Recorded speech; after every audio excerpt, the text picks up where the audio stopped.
اعوذ باللہ من الشیطان الرجیم بسم اللہ الرحمن الرحیم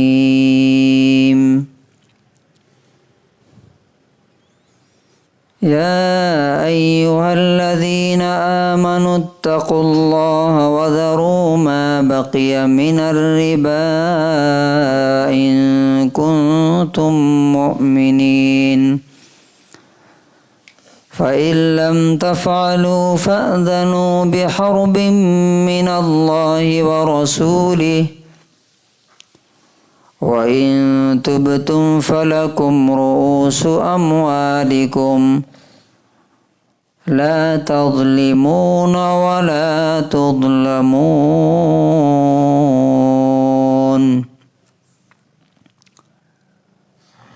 سورہ بقرہ سورہ نمبر 2 آیت نمبر 278 اور 279۔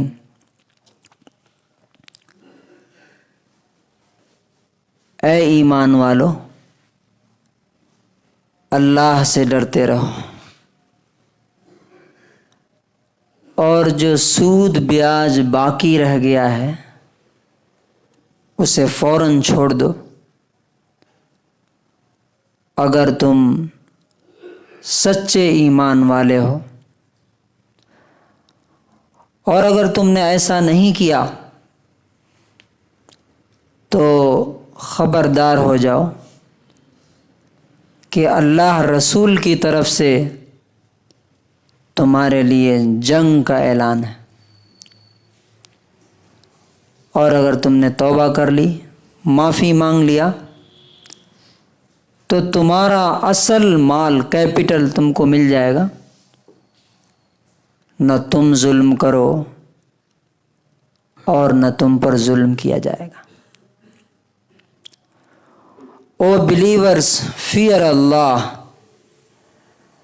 and give up that interest which is due to you if you are true believers. But if you do not do so, then be informed of war against you from Allah and His Messenger. And if you repent, you may have your principal. You do no wrong, nor wrong will be done to you. اس سے پہلی آیت میں اللہ تعالیٰ نے دنیا اور آخرت میں انسان کو ایک پرسکون زندگی جینے کا 4 اسٹیپ بتائے تھے۔ نمبر 1، اللہ پر پورا یقین، بلیو اور وشواس۔ نمبر 2، تمام اچھے کام، نیک کام۔ نمبر 3، نماز۔ نمبر 4، زکوٰۃ، دوسروں کو دینا، دوسروں کو ہیلپ کرنا، مدد کرنا۔ اب اس سے اگلی آیت میں اللہ تعالیٰ کہہ رہا ہے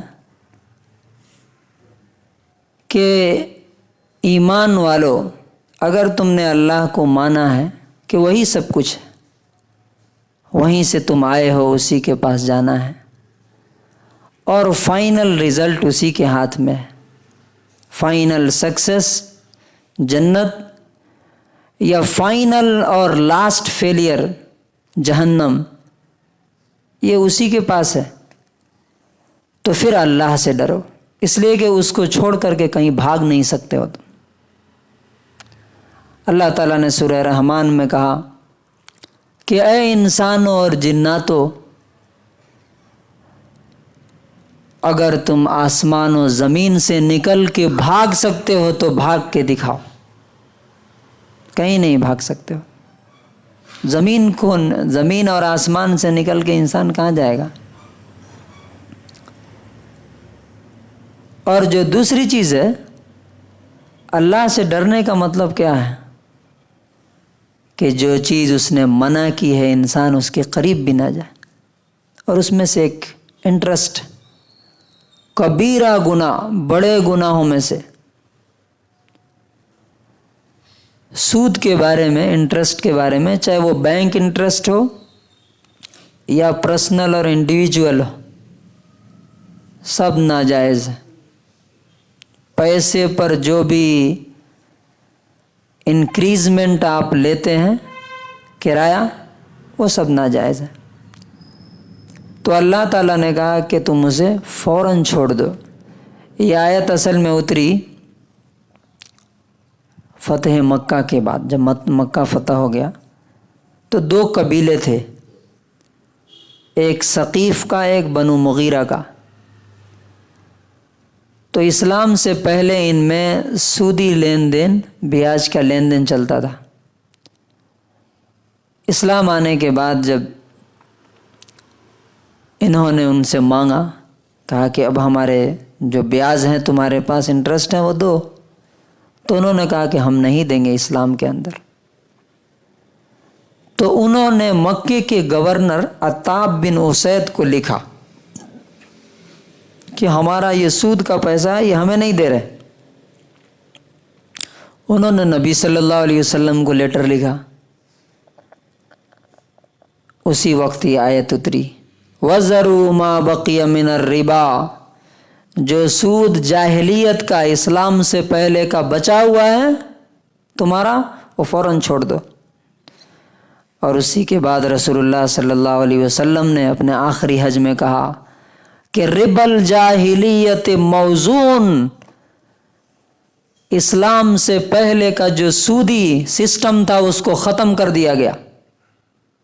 کسی کا سود بیاج کسی کے اوپر ہے وہ نہیں لے گا۔ جس چیز کو رسول اللہ صلی اللہ علیہ وسلم اپنے پیروں کے نیچے کچل کر کے، روند کر کے گئے، آج مسلمانوں نے اس کو سینے سے لگا لیا۔ کتنے %؟ اکثریت مسلمانوں کی سود میں ملوث ہے۔ آپ دیکھ لیجئے، عورتیں سنگے میں ہیں اور مرد بینک انٹرسٹ میں۔ گھر کے لیے لون لینا ہے، گاڑی کے لیے لون لینا ہے، کاروبار کے لیے لون لینا ہے، سب چیز کے لیے لون۔ اور اس کے بعد جو ایک بار اس میں پھنس گیا، ایک پلمبر ایک دن میرے پاس کام کرنے کے لیے آیا تھا، میں پوچھا کہ کیا حال ہے؟ کہا ویسے تو سب ٹھیک ہے، لیکن بینک سے میں نے لون لیا تھا، جو بھی کماتا ہوں سب اسی میں ڈال دیتا، سکون نہیں۔ تو اللہ تعالیٰ کیا کہتا ہے، اگر تم نے سود نہیں چھوڑا تو فَأْذَنُوا بِحَرْبٍ مِّنَ اللَّهِ وَرَسُولِهِ، یہ سب سے سخت ترین آیت ہے کہا جاتا ہے۔ اس آیت کی روشنی میں عبداللہ ابن عباس رضی اللہ عنہ کہتے ہیں کہ سود کھانے والے کو سمجھایا جائے، اگر نہیں مانے تو اسے قتل کر دیا جائے، وہ جینے کا حقدار نہیں ہے۔ چونکہ اللہ رسول نے کہا ہے جنگ کرنے کے لیے، تو جب اللہ رسول جنگ کریں گے تو وہ جیے گا کہ مرے گا؟ لیکن ایک لینینٹ یہ ہے، کانسیپٹ یہ ہے کہ نہیں، اسے جیل میں ڈال دیا جائے گا جب تک کہ وہ سود سے توبہ نہ کرے۔